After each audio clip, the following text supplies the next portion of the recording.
तो आपको उनको अंडरस्टैंड करने की बहुत जरूरत है। जी, अब थोड़ा गौरव ठाकुर को मैं इन्वॉल्व करना चाहूंगी, क्योंकि बहुत कम है लोग जो आज भी हिम्मत करके सामने आकर ये कह पाते हैं कि भाई वो डिप्रेस थे या किसी तरह का मेंटल ट्रॉमा से वो गुजर रहे थे। गौरव, मैं सबसे पहले चाहूंगी आप समझाएं हमें क्या हुआ था आपके साथ और जिससे आपको समझ में आया कि ये डिप्रेशन है, जैसे डॉक्टर पारिक समझा रहे थे, या आप कभी समझ ही नहीं पाए कि आप उस समय डिप्रेशन के दौर से गुजर रहे हैं और बाद में समझ में आया, या कि आपको भी सुसाइडल थॉट्स थे? थोड़ा अपना एक्सपीरियंस शेयर कीजिए। Thank you ma'am for giving me opportunity to speak.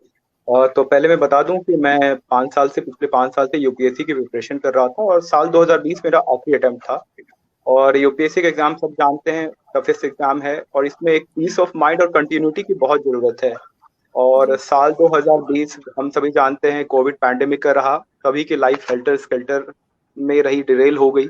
तो इस तरह से हम जो यूपीएससी एस्पिरेंट से हमारा भी यही रहा, इसके वजह से एग्जाम भी पोस्टपोन हुआ। तो aspirants were in really in anxiety and mental trauma that what ले अहेड ऑफ देम। और इन्हीं सब से जूझते हुए प्रिपरेशन चल रही थी, काफी अनसर्टेनिटी थी मैम। और इसी बीच मेरे साथ मेरे एक पर्सनल हादसा होता है, मेरे पिताजी का देहांत हो जाता है एग्जाम से 1 मंथ पहले। तो it was such a harrowing experience that I couldn't have thought about it.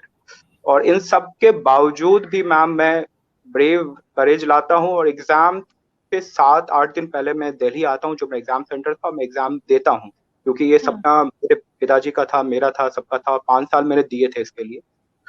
तो इन सब के बावजूद एग्जाम देता हूँ, बट एग्जाम में सफल नहीं हो पाता हूँ। तो ये बहुत ही दर्दनाक स्थिति थी मेरे लिए, क्योंकि इससे पिछले 2-3 साल से मैं सफल होता रहा था पहले चरण में, जो प्रिलिमिनरी स्टेज है।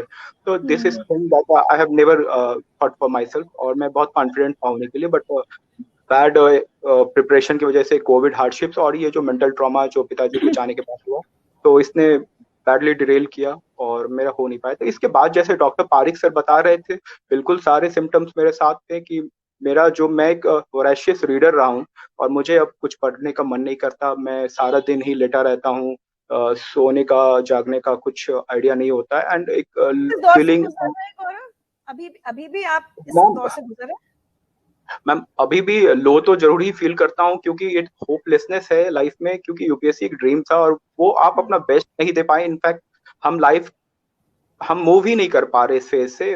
We are not able to make peace with the life. So जब हम अपना बेस्ट नहीं दे, हमें ये सेटिस्फैक्शन होनी चाहिए कि हमने अपना बेस्ट दिया और हमारा नहीं हो पाया, that's a different aspect. But वो ऐसा देने से हमें रिस्ट्रेन किया कोविड ने, एक्सटर्नल सर्कमस्टांसेस ने, और फैमिली इश्यूज और जो भी हालात थे मैम। तो एग्जैक्टली तो हम अपना बेस्ट नहीं दे पाए, और यही एक दर्द है कि हम अपने आखिरी अटेम्प्ट में भी अपना बेस्ट प्रयास नहीं दे पाए। तो ये गौरव, और क्या जैसे आपने का इंटरेस्ट लूज किया चीजों में, और क्या हो रहा है आपके साथ? मैम इंटरेस्ट लूज है, जैसे मैंने बताया कि एक शेड्यूल नहीं है किसी चीज का, सोने जागने का, और लोगों से ज्यादा मिलने का मन नहीं करता है, और always want to confine myself. तो ये सब सारी चीजें हैं। डिप्रेशन है, डिप्रेशन अब एग्जैक्टली सर ने बताया कि we are not able to know exactly what depression के सिम्टम्स क्या हैं, बट ये सब सारी चीजें तो हैं लाइफ में, है लो फील करना, एक होपलेसनेस, क्योंकि अब आप एक एज, आपके पास वो अटेम्प्ट है नहीं, एंड व्हाट फ्यूचर में आपके साथ क्या होने वाला है, ये सब सोच के काफी uncertainty. But did you seek help Gaurav? Did you seek help, expert help, professional help? Ma'am surely I like to have, और इसके लिए मैं एक भी कहना चाहूंगा कि हमारा गवर्नमेंट से भी अपील है कि हमको एक होप दें, एक in the terms of the extra attempt, as they have given to the many other exam aspirants also and many other sectors. आत्मनिर्भर